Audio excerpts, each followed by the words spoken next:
देखो तो कुटिया को लेकर राज्य सरकार मोर अध्यक्षतार जो कमिटी करथिले से कमिटी रे वस्तुत ओडिशा सरकार सबु विभागर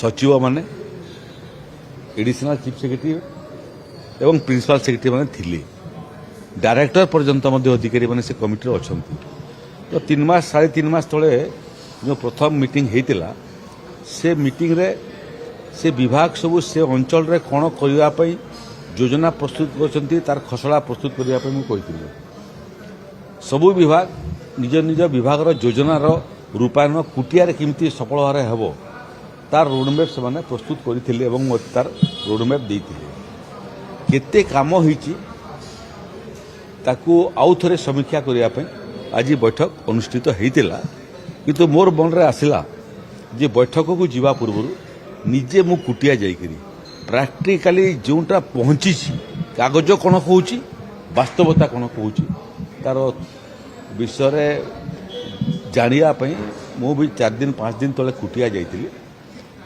सेठिकार मान्यवर स्थानीय विधायक मध्य उपस्थित थे ब्लॉक चेयरमैन भी उपस्थित थे जड़े सरपंच उपस्थित थे एवं स्वाभाविक भाव में कलेक्टर बीडीओ तहसीलदार मैंने तो उपस्थित थे आपन को कहूँ मु रथयात्रा समय जो कुटिया को प्रथम थर पर जाइली से समय लोकंकर जो बॉडी लैंग्वेज भावभंगी से बहुत सकारात्मक भावभंगी नथिला एथर जो जाइली मु भावभंगी रे मध्य मु व्यापक परिवर्तन देखिली से बोधे आमको बहुत सीरियसली से माने ग्रहण करू नथिले एबे जो जाइथिलु आमे सेतिरे आमर जने शुभचिंतक आसीची आमर अंचल विकास पे आसीची एवं ए भितरे प्रथम गस्त रु द्वितीय गस्त भितरे गुड़िए जिनिसर सफल रूपायन होईची पर्यटन स्थली मंदिर सुभद्रा योजना रेशन कार्ड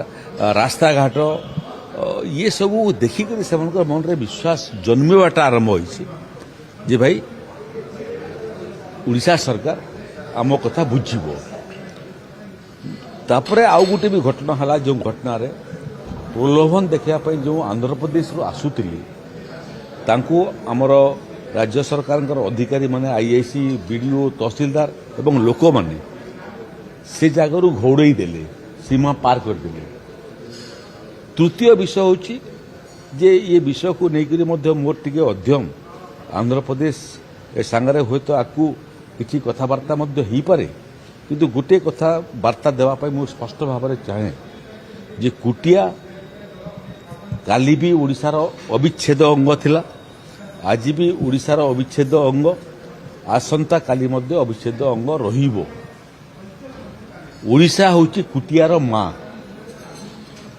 आंध्र प्रदेश माउसी माउसी केबे माँ ही पारे नहीं आ माँ बची तो माउसीर आवश्यकता नहीं तेणु आंध्र प्रदेश माउसी होकर थाऊ आवश्यकतार आदौ नहीं जो आमर माउसी आंध्रर माँ भल माँ हो पारे आंध्रवासी उपकृत हेबे आमर माउसी होगापी उद्यम न करू सर जो आगुरी देखा आंध्र सहित मन परिवर्तन देखो तो ये भितर कहली परा आपन को जे जो बेसी विवाद अच्छी सेठिकार लोक भी आसते से माने कहले जे आमको से माने विभिन्न सुविधा दौरान एथिपाई दौरान जे माँ परिवर्तन करने आम माँ परिवर्तन करने चाहूना ओडिशा आमर माँ आउ माँ रोल आम थीबू माउसी यदि किसी पैसा देदेला रथयात्रा रे आपत्ति कौन अच्छे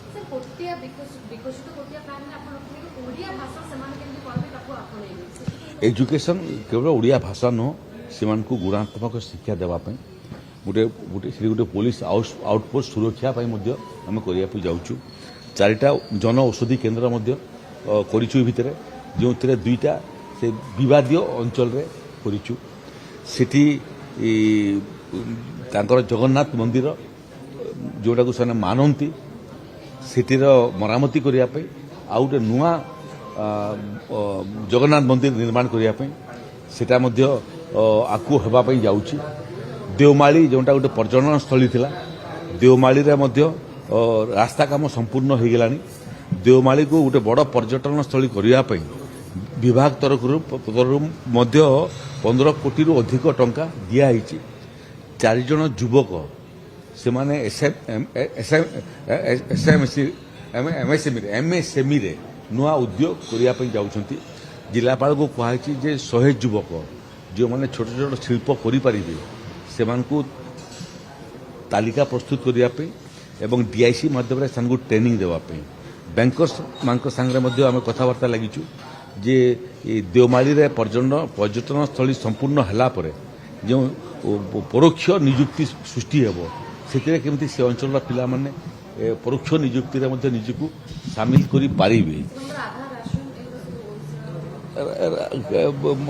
ମାନ୍ୟବର ମନ୍ତ୍ରୀ ଯୋଗାଣ ବିଭାଗ ଯାଇକରି ମଧ୍ୟ ରାସନ କାର୍ଡଟା ଆବଣ୍ଟନ କରି ସାରିଲେଣି। ଆଜି ଆମେ ଦେଖୁଥିଲୁ, ହିସାବ କରୁଥିଲୁ ଯେ 71 ଜଣଙ୍କୁ ସୁଭଦ୍ରା ଯୋଜନାର 3ଟା କିସ୍ତି ମିଳିଗଲାନି। ଆହୁରି 1000 ଉପରେ ଆପ୍ଲିକେସନ୍ ରାଜ୍ୟ ଜିଲ୍ଲା ପ୍ରଶାସନ ପାଖରେ ଅଛି। ସେମାନେ ଅନଲାଇନ୍ କରିପାରୁନାହାନ୍ତି, ତେଣୁ ତାଙ୍କଠାରୁ ଅଫଲାଇନ୍ ଆଣିକରି ଜିଲ୍ଲା ପ୍ରଶାସନ ତାକୁ ଅନଲାଇନ୍ରେ ପଠାଉଛି। ଆଜି ଏଇଟା ବି ଆମେ ଜାଣିବାକୁ ପାଇଲୁ ଯେ ଗୁଡ଼ିଏ ଜାଗାରେ ଆଜିକାଲି ନେଟୱାର୍କ ନାହିଁ ସେଠି। ଗୁଡ଼ିଏ ଜାଗାରେ ନେଟୱାର୍କ ପାଇଁ ମଧ୍ୟ ଟାୱାର ବସାଇବା BSNLର ଚିଫ୍ ଜେନେରାଲ ମ୍ୟାନେଜର ସାଙ୍ଗରେ ମଧ୍ୟ ମୋର ଏ ବାବଦରେ କଥାବାର୍ତ୍ତା ହେବାକୁ ଯାଉଛି। ଆମର ଏଠିକାର ଜଣେ ରାଜ୍ୟସଭା ସଂସଦୀୟ ମନ୍ତ୍ରୀ ଅଛନ୍ତି ବିଭାଗର, ଶ୍ରୀ ଅଶ୍ୱିନୀ ବୈଷ୍ଣବଜୀ, ତାଙ୍କ ସାଙ୍ଗରେ ମଧ୍ୟ କଥା ଲାଗିବି। ତ ବିଷୟ ହେଲା ଯେ ଲୋକ ଆମ ସାଙ୍ଗରେ ଅଛନ୍ତି, ଆମେ କେବେ ଲୋକଙ୍କ ସାଙ୍ଗରେ ନଥିଲୁ। କିଏ କେତେ ବିକଶିତ ହେବ, କିଏ କେତେ ଲାଭାନ୍ୱିତ ହେବ ବିଷୟ ଅନ୍ୟ ବିଷୟ, କିନ୍ତୁ ବିଷୟ ହେଉଛି ଯେ ମୁଁ ଓଡ଼ିଶାର ଏବଂ ଓଡ଼ିଶାବାସୀ ମୋତେ ଗ୍ରହଣ କରୁଛନ୍ତି, ଓଡ଼ିଶା ମୋତେ ଗ୍ରହଣ କରୁଛି, ମୋତେ ମୋର ପ୍ରତି ତାର ସ୍ନେହ ଶ୍ରଦ୍ଧା ଅଛି। ଇଏ ପ୍ରଦର୍ଶନ ନ ହେବା ପର୍ଯ୍ୟନ୍ତ ଯେତେ ସୁବିଧା ଦିଅ ସେଇଟା କାର୍ଯ୍ୟକାରୀ ହେବ ନାହିଁ। ଏଠି ଆନ୍ଧ୍ର ଦେଇକରି ମଧ୍ୟ କାହିଁକି ସଫଳ ହେଉନାହିଁ। ପଇସା ଦେଇପାରିବ କିନ୍ତୁ ଆତ୍ମୀୟତା ଦେଇପାରିବ ନାହିଁ। ଆମେ ପଇସା ଯୋଜନା ସବୁ ପହଞ୍ଚେଇବୁ, କିନ୍ତୁ ତାଠାରୁ ଅଧିକ ଯେ ଗୋଟେ ସୀମାବର୍ତ୍ତୀ ଅଞ୍ଚଳରେ ଆମର ଓଡ଼ିଆ ଭାଇ ଆମଠାରୁ ଯେଉଁ ସ୍ନେହ ଶ୍ରଦ୍ଧା ଆଶା କରୁଛନ୍ତି ସେଟା ଅଜାଡ଼ି ଦେବୁ। ଫ୍ରିକ୍ୱେଣ୍ଟଲି ଗସ୍ତ କରିବା ଆଉ ମୋ ପାଇଁ ଗୋଟେ ଏଇଟା ଚ୍ୟାଲେଞ୍ଜ। କେବଳ କୁଟିଆ ନୁହଁ, ଓଡ଼ିଶା ଦେଖନ୍ତୁ, ଓଡ଼ିଶା ଭାରତବର୍ଷର ପ୍ରଥମ ଭାଷାଭିତ୍ତିକ ପ୍ରଦେଶ। ଇଏ ପ୍ରଦେଶକୁ ଗଠନ କରିବା ପାଇଁ ଆମର ପୂର୍ବଜମାନେ କେତେ ଜୀବନ ଯୌବନ ଦେଇଦେଲେ, ସେଟା ମଧ୍ୟ ଅସମ୍ପୂର୍ଣ୍ଣ ଓଡ଼ିଶା ପାଇଲୁ ଆମେ। ଆଜି ମଧ୍ୟ ଓଡ଼ିଆ କହୁଥିବା ବହୁତ ଲୋକ ଓଡ଼ିଶା ବାହାରେ ଅଛନ୍ତି, ତାଙ୍କୁ ଆମେ ଆପଣେଇ ପାରିଲୁ ନାହିଁ, ଆମର ଭୂଗୋଳ ଭିତରେ ପୁରେଇ ପାରିଲୁ ନାହିଁ।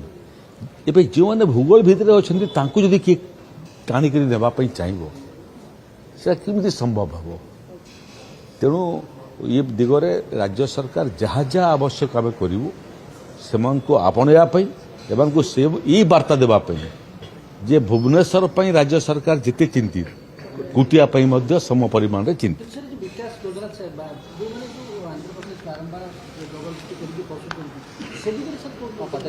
ଥରେ ଘୋଡ଼ିଲା ପରେ ଆଉ ଦ୍ୱିତୀୟ ଥର ଆସିନାହାନ୍ତି। ଆଜି ଏସ୍ପି ମଧ୍ୟ ବୈଠକରେ ଥିଲେ, DIG ମଧ୍ୟ ବୈଠକରେ ଥିଲେ। ତାଙ୍କୁ ମଧ୍ୟ ଆଇନର କେତେଟା ଦିଗ ମୁଁ ପରାମର୍ଶ ଦେଇଛି ଯେ ଭ୍ରମ ସୃଷ୍ଟି କରିବା ପାଇଁ ଆସି ଏବଂ ଯାହାର ଭ୍ରମ ସୃଷ୍ଟି ପ୍ରକ୍ରିୟା ଭିତରେ ଉତ୍ତେଜନା ସୃଷ୍ଟି ହୁଏ ତାର ବିରୁଦ୍ଧରେ CRPCର ପୁରୁଣା CRPCର 107 ଧାରା ଲାଗୁ ହୁଏ। ଆକୁ ଯଦି ସେମାନେ ଆସିବେ ଏକଦମ ସେଥିରେ ଆଇନକୁ ମଧ୍ୟ ବ୍ୟବହାର କରିବା ପାଇଁ ଚେଷ୍ଟା କରିବୁ। ଯିଏ ଆସିବ ତାର ଚେହେରା ଦେଖିବୁ, ଯିଏ ପଶିଲା ଅନୁପ୍ରବେଶକାରୀ ଆସିବ, ଏଠି ବୁଲିବା ପାଇଁ ଆସିପାରିବ, তোমার ବନ୍ଧୁବାନ୍ଧବ ଅଛନ୍ତି ଆସିପାରିବ, ଏଠି ଆସିକରି ବିଚିତ୍ର ବିଚିତ୍ର ଲିଫଲେଟ୍ ବାଣ୍ଟିବ, ଲୋକଙ୍କୁ ଭ୍ରମିତ କରିବା ପାଇଁ ଚେଷ୍ଟା କରିବ, ତାହେଲେ ତ ଆଇନ ତାର ବାଟରେ ଯିବ। ଯଦି ସେ ଆଇନ ଦେଖିବା ପାଇଁ ଚାହୁଁଛନ୍ତି ଆଉ ଓଡ଼ିଶା ସରକାର ଆଇନ ଥରେ ଦେଖେଇବ।